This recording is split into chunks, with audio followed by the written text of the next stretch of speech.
Like a light, lighting up in the dark. You make it right, I forgot how to act. It's so classic. Every time you make me nervous and I lose my words.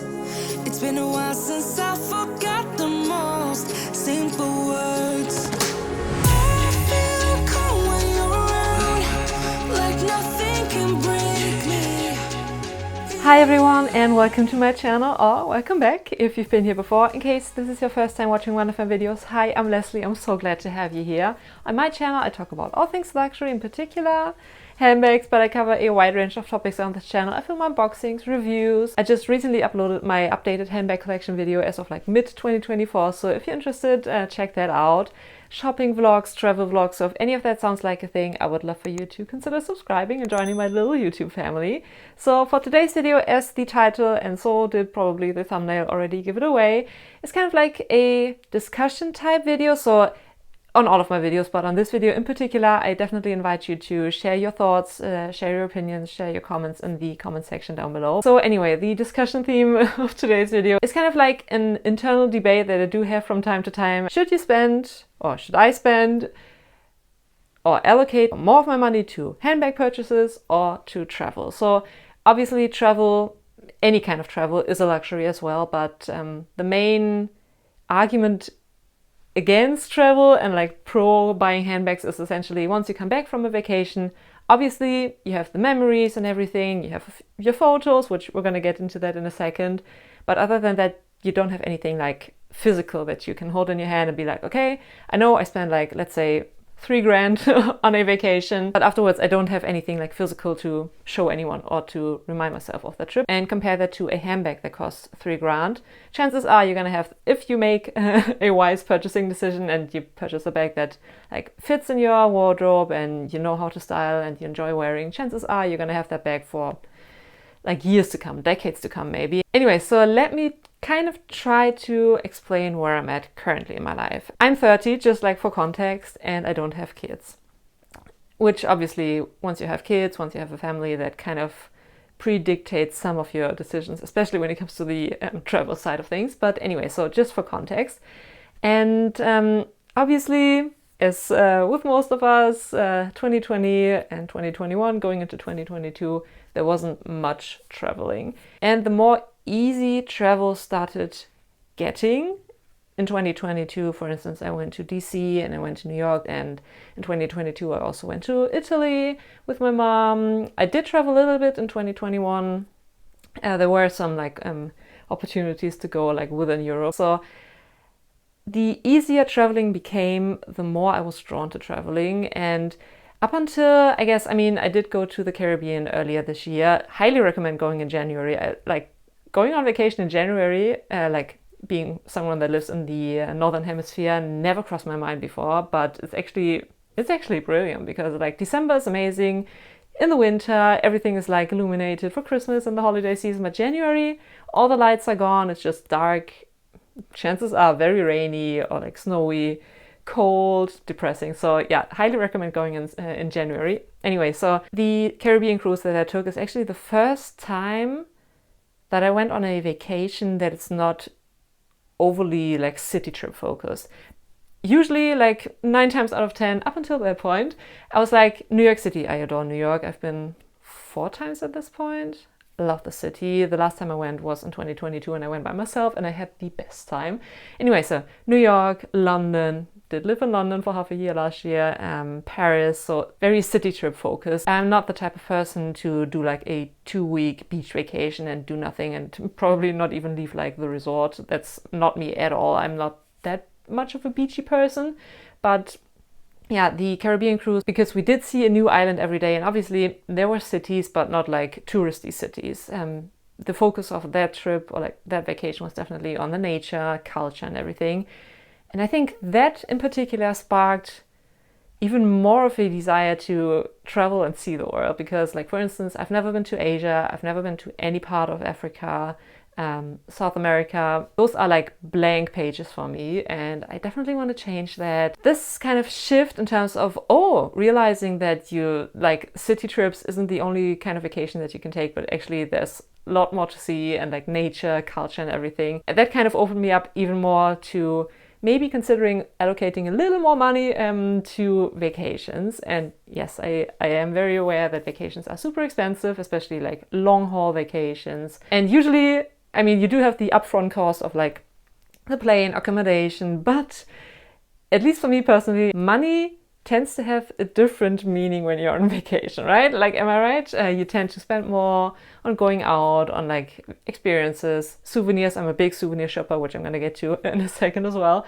So all in all, vacations are crazy expensive, and compared to handbags, you don't really know the exact price upfront. Handbags, you're like, okay, like factoring out price increases, which do tend to happen very often, I guess, and price decreases most recently for Saint Laurent, but that's kind of like out of left field. I didn't see that coming. But generally, you kind of know what to expect, or you're like, okay, I have a budget, like handbag-wise, for $3,000, which currently, in 2024, isn't that much anymore, which is crazy. I recently went through Dior's website and I kind of struggled to find proper bags that weren't just like walk sizes for under 3K. That's kind of concerning. So anyway, but let's say you have a budget of 3,000 euros, dollars, pounds, what have you. You decide for a bag and that's it. No like additional upfront costs or like costs afterwards. So you kind of know what to expect, you know what you budget for, you know what you have to save up for. With vacations, as I said, you have the upfront costs, and then let's say like a third of the cost, obviously depending on your spending habits once you're on vacation, but I'd say like a third of the cost, maybe a fourth of the cost of the vacation on top of that for like experiences and food and all that once you're on vacation. So I do get that, especially if you're like, I don't budget an awful lot, but if you're like super strict on your budget and you need to have every single dollar, euro, whatever accounted for, I do get that buying handbags is a little more intriguing or like easier to justify because you know exactly what you're gonna pay. But yeah, as I said, and also that kind of reflects in the amount of handbags that I had been purchasing over the last, let's say like since the beginning of last year. I did purchase, which, I mean, okay, I did purchase my Birkin 35. That could equal 4 bags from like a different brand, but obviously it's a huge lump sum, so it doesn't feel right to say I only purchased 1 bag because it's a huge expense. But yeah, I didn't really feel the need to add like any additional handbags, and in 2024 so far, the only handbag that I not even purchased, that I got in terms of like designer bags is my Burberry Bannetot, and that was a birthday present from my parents. So yeah, it kind of reflects on the amount of handbags that I purchased, that in my mind, at least, I never made the conscious decision, but I feel more at ease with spending significant amounts on travel. So as I said, I did the Caribbean cruise. Like in my mind, I didn't pay for it this year because I went, I think it started on the 4th of January. So obviously I paid for it last year. So that's last year's expense. I'm going to go to the south of France in August, which I'm so looking forward to. Yeah, I adore the south of France. I maybe have to download like Babel or something because it doesn't hurt to brush up on my French. I did take French in school, but that's like a decade ago, more than a decade ago. Jeez, I'm getting old. Anyway, so south of France, and then another big trip, which I don't think, I mean, it's all set in stone. So I might as well, should I? Okay, I'm going to China. So as I said, up until now, the entire continent of Asia has been a blank page for me. That's going to change in October because I'm going to China and I'm beyond excited. Anyway, so I do have essentially, including the Caribbean cruise, 3 bigger vacations for this year. That doesn't say that I won't be purchasing a handbag this year. Who knows? I'm also kind of like in the process of decluttering my handbag collection. I'm thinking, or like I actually listed my Solferino for sale. I listed my ultraviolet Balenciaga City for sale. Obviously, they're not sold yet, so I don't know. But if I like happen to free up some additional funds from handbags, generally once I sell something from my luxury collection, I tend to funnel that into other luxury purchases. So yeah, 1 in, 1 out kind of, but I don't follow like a strict rule when it comes to the amount of handbags in my collection. But yeah, that's kind of where I'm at. Oh, okay. I'd mentioned two things. So the argument of you go on vacation and you don't have anything to show for once you're back apart from the memories.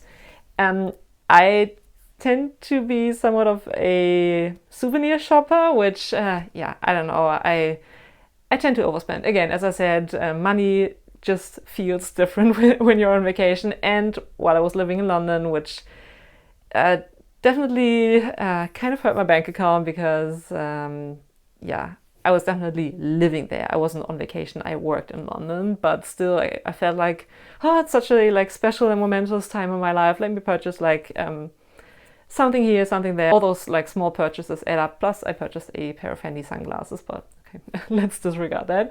But yeah, I do tend to buy souvenirs. I also collect shot glasses, which I might include like a little bit of footage.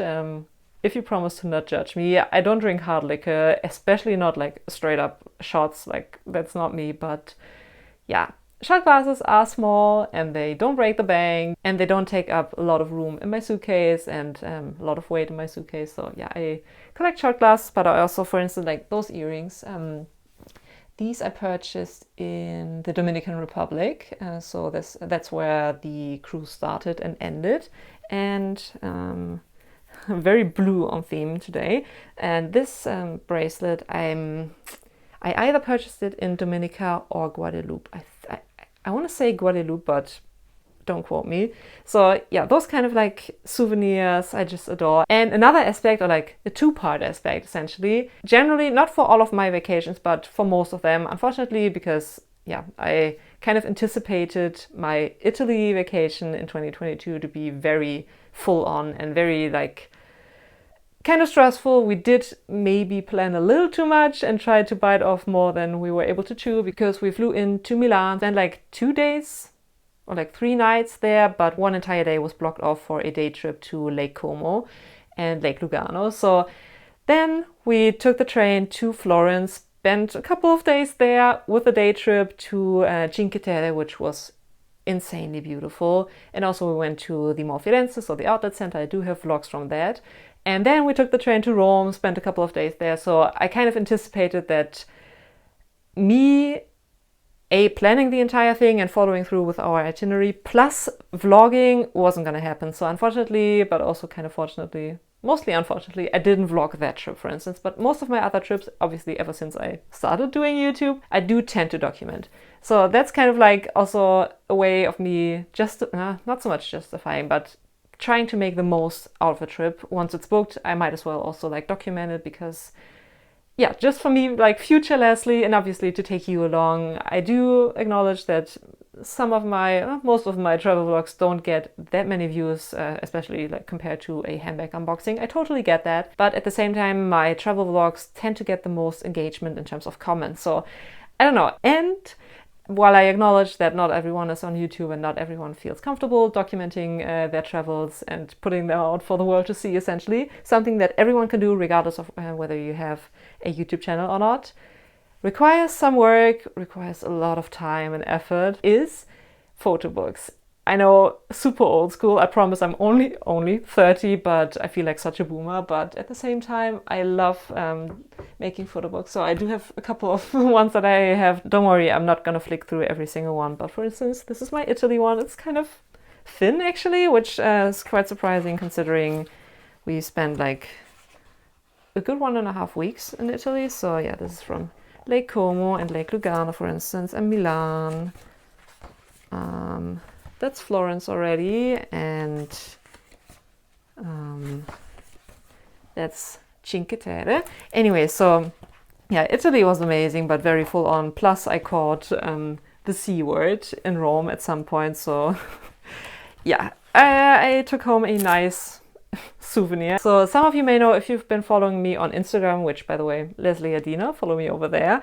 I'm trying to be a little more active on there, but it's just like hard with a full-time job to stay active on several social platforms, in my personal opinion. Maybe I'm just whiny, but anyway. So if you've been following me for ages, literally ages, you may know that I spent 3 months in San Francisco for work in 2019, and in 2019 I didn't have a YouTube channel yet, so unfortunately I didn't document it like yeah, vlog-wise, but let's see. So yeah, I did work in San Francisco, but I arrived a little earlier before my work placement started and did like a 4-day tour through, like, we started in San Francisco, then we drove through Yosemite. Let's see. Right here. And yeah, my style in terms of photo books has definitely changed. I don't like the blank spaces everywhere, but I mean, 2019, so I forgive myself. So Yosemite, then we went to Las Vegas and the Grand Canyon, and then back to San Francisco. And I just love having those memories documented. I mean, I would prefer to have vlogs, but flicking through books obviously is easier, and I didn't do YouTube back then. I do have my stories, so that helps. I can't wait to like 10 years down the line be like, okay, let me flick through a book that that covers a trip that I've been on 10 years ago. That's so cool. And also like yeah, my vlogs and everything. As I said, I went to New York in 2022 by myself with, like, I flew into DC. I did document that. My DC vlog is very short, but still loved it. And then I took the Amtrak up to New York. Ooh, that was a Kusama exhibition. Hopefully you can even see and the camera focuses, but yeah. Oh, like those memories. There was a pop-up by Louis Vuitton in Brooklyn for the Nike x Louis Vuitton collaboration. Oh. Okay, as I said, those are very time-consuming to do, but so rewarding at the end. I don't even want to know how much time I spent on these. So I did spend 6 months in London. Those are the, let's see, okay, part 1. Those are the first 3 months. Those are the second 3 months. So yeah. Also, like, obviously those are pretty thick.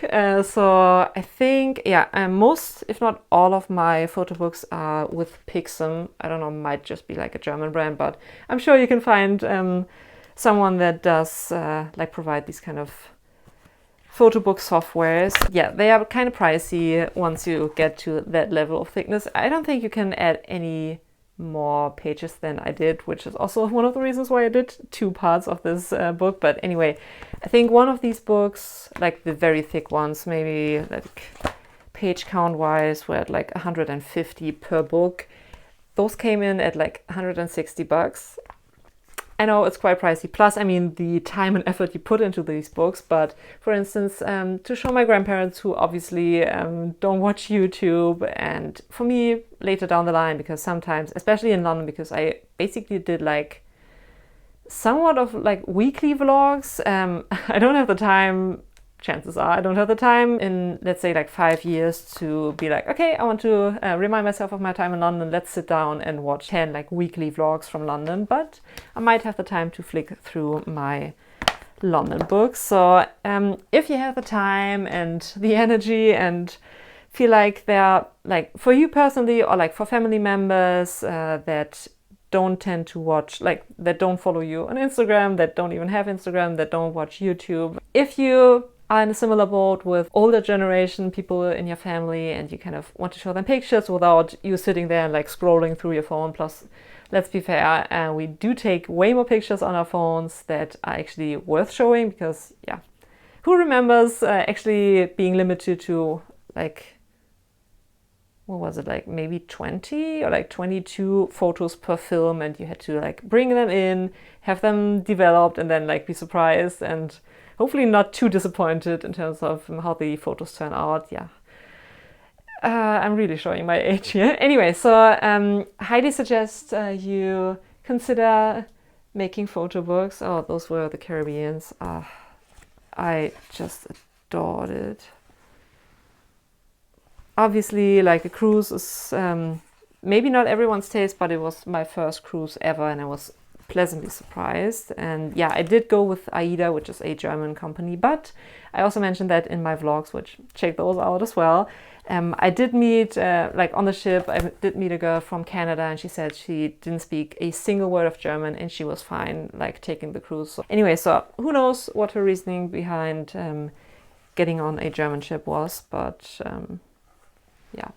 Anyway, I'm not gonna flick through every single photo book of mine, but yeah, I just wanted to like share where I'm at. Hopefully the takeaway that you get from this video isn't, oh, okay, so Lesley isn't gonna buy any more handbags, so I might as well unsubscribe. Hopefully not. I mean, you do you, it's perfectly fine. But yeah, that's definitely not the main message that I wanted to convey. I'm very much still loving and interested in handbags. It's just a matter of, I don't have unlimited funds. I do have saving goals and investment goals. Those always come first. And then I have a little bit of play money that I have like allocated for fun stuff. And then I have to decide like what portion of that goes to handbag or like luxury purchases and what portion of that goes to travel. And it just so happened that, yeah, at least like the last 2-ish years, more and more I did shift the allocation towards travel as opposed to luxury. But that may change in the future, who knows, but that's where I'm at currently. And I would love to hear your thoughts. How do you decide how to allocate your money, and how is it easier for you to justify buying a handbag as opposed to buying or like paying for a vacation, or is it like vice versa, or do you have like two separate saving buckets essentially, one for handbags and like luxury stuff and one for vacations, so you don't even run into a dilemma where you're like, okay, I have like X amount of money saved, am I going to buy a handbag from that, or am I going to go on a vacation, because both of those are very separate for you. I would love to hear your thoughts. And yeah, if you enjoyed today's video, sorry again if it was a little bit on the rambly side, I would really appreciate it if you gave this video a thumbs up and also consider subscribing. I promise I'm going to take you along on every single vacation going forward, and I can't wait in like 10 years down the line to look back on my old vlogs and be like, oh wow, good thing I documented that, because I mean, yeah, memories are fleeting, and I'm just so happy to have that kind of like printed out photo material, but even more so my vlogs and everything. So I promise I'm going to take you along for that.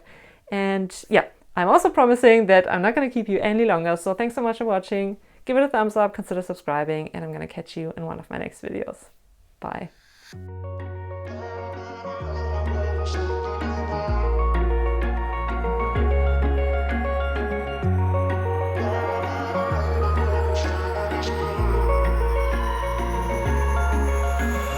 Wish I could say I was finally over you, but that's not the truth. Everyone always keep falling in love again. What's wrong with them? I don't understand. Maybe it will pass by, someone save me. Before I pass out, I'm too lonely to be done. I'ma drink at this place. Yeah. Why am I the only one who's left in the rain with nobody to hold on to?